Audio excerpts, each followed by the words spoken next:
So, it is that time of the year again that sends artists into a frenzy of collective inspiration, creativity, stress, and burnout. I'm talking about Inktober, of course. And just to say that at the beginning, when I'm talking about Inktober in this video, I'm not only referencing the original prompt list called like Inktober, but all other prompt lists that are made for the month of October. Because to be honest, I myself was never able to warm up to the official quote-unquote list anyway, regardless of the problematics that have come with it over the years. But whatever, that's not the point of this video today, because I wanted to talk about how I have a love-hate relationship when it comes to the drawing challenges that include a list, where you draw something every single day, and even the lists where it is a prompt for every 2 days or one prompt a week, they all give me anxiety. But I also love them. Every year since I remember Inktober becoming a thing, I miserably failed on finishing the whole list. I think I never actually finished one list. I would maybe make it for 1 week and then stop. I think the farthest I've gone was like 15 days, but sometimes even like 3 days were already way too much. My records, which are my old archived Instagram posts, show me that the first time I think I ever participated in Inktober was probably 2016. And at the third prompt, I said, quote, I noticed how long it took and decided to not participate in Inktober anymore. I just don't have enough time. End of quote. So ever since I participated in this challenge, it brought me agony. But what I learned over the years is that it is not primarily a time problem, but more of a mental problem. Even in years I did about half the prompt list, my motivation got lost along the way because I started to compare myself to other participating artists who made such better work for the same prompt.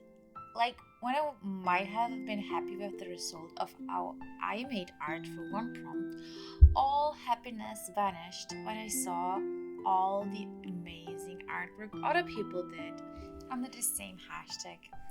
And the happiness of having accomplished something turned into regret of having done such a bad job. That, of course, was all subjective, and of course it is unfair to myself to compare myself to artists who have been doing their craft for years, but it's also just unfair to compare myself to any creative mind in general. But I couldn't help myself, and over the month, it sucked out all of the excitement. I had to challenge myself creatively and maybe create a cohesive body of art, because that's what I was really excited about these lists. And it also led me to have such unrealistic standards. I was like, okay, this year I'm gonna make it amazing. I'm gonna love what I'm doing, which meant that in some years I decided to do fully blown illustrations every day. Little spoiler alert, I fell for the same thing again this year, but let's talk about it later. It got so bad that I swore to myself I will never participate in a challenge like that ever again. And yeah, that lasted about 1 year. Because last year in 2023, I got tempted again by a very cute prompt list. And I did 4 cute witches. This time, it was different though. This time it was only a time problem for real, because I really love the little witches I made there, and I still love them to this day. Last year, I think a few things contributed to the whole experience being not as mentally draining as the other times I tried this challenge. First of all, I told myself to take it easy from the beginning. I didn't want to pressure myself to finish the list. I just took it like as an easygoing inspiration, what happens. I just do what brings me joy. And it just took it as an inspiration to make some art and nothing more. The second thing I did differently is I did not seek out to actively look at other entries for the same list. I just kept to myself and didn't look what other people were making. I do love looking at other people's art, but I feel like and when it comes to challenges like this, where a lot of people do the same prompt, it just helps me a lot more to focus on myself and to not look at other art to get discouraged. And honestly, I think this was one of the biggest reasons why that made me feel a lot better about the whole experience last year. To just let my interpretation of the prompt exist without any comparison to other interpretations.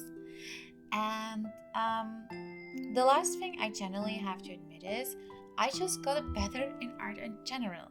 Overall, I was just generally more happy with how my art looked and what the process was that I was doing. And I think that is something that's truly effective, that shouldn't be underestimated when you look at these challenges. I'm not saying that if you are a beginner artist or at a stage where you are unhappy with your art, that you shouldn't participate in challenges like this, because these challenges can help you learn, help you grow. But I just want to say, be cautious and do these lists with care to yourself and your art. Protect yourself and your art and your mental. If you want to post it, do it. Just be careful to not look too much at other art and be discouraged by it. Also, I gotta add though, everyone is different, and what might bring somebody down might motivate other people. So maybe looking at other art actually really motivates you. So, what am I doing this year? Honestly, I fell victim to the craze again. And of course, I had to start with a full-blown acrylic gouache painting. What the hell? What was I thinking? I think you saw it in the beginning of the video. Maybe I didn't even take a video of the finished piece. But in the beginning of the video, I sketch it out. And I genuinely love the concept of it, and the thought of making a lot of paintings like that tempted me to try again on the second day. But it took me way longer than the first day, and I decided to take more time for a project like this. I feel like I still want to do these paintings, but I feel like they deserve more time and more attention. Also, I noticed I didn't even have that much time to do a full-blown painting every day, because I should be con prepping. Yeah.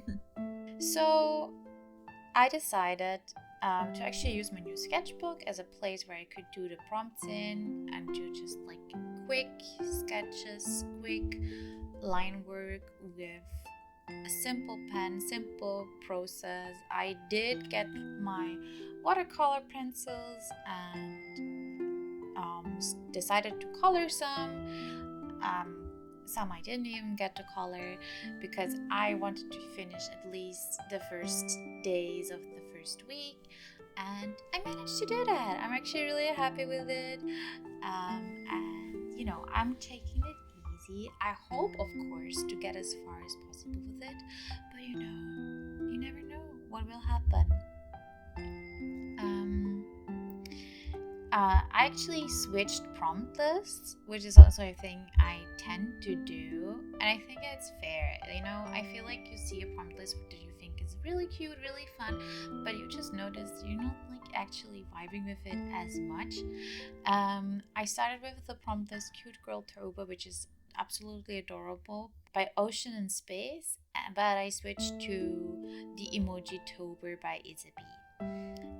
I will link both of them in the description if you want to give them a try and want to check them out. They're both are amazing artists. Yeah. But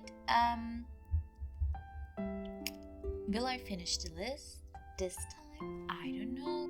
I will definitely try and keep you updated though. So hopefully next week I will have another video about Inktober where I show you all the artwork I did. I'm very interested about your experiences with Inktober. Tell me about your experiences with Inktober down below. And thanks so much for watching. Be sure to feed the algorithm a little bit with a sub and a like. And let's hope we will see each other next week with an update on the Inktober process. Bye bye!